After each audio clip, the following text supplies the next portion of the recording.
సాలగ్రామమయమై అణువణువున ఆ పరమాణు స్వరూపుడు నిండి నిబుడీకృతుడై ఉన్న ఈ తిరుమల మహిమ నీకే తెలుస్తుంది.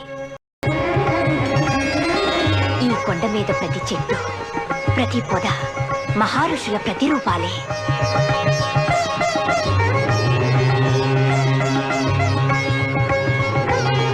సకల క్షేత్రాలు, అఖిల పుణ్య నదులు అన్నీ ఈ కొండలోనే అలరారుతున్నాయి.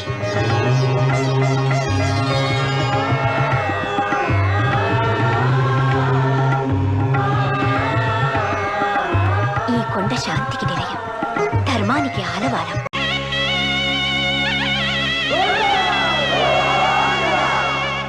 కట్టెదురా వైకుంఠము కాణా చైన కొండ తెట్టెలాయ మహిమలి తిరుమల కొండ తిరుమల కొండ.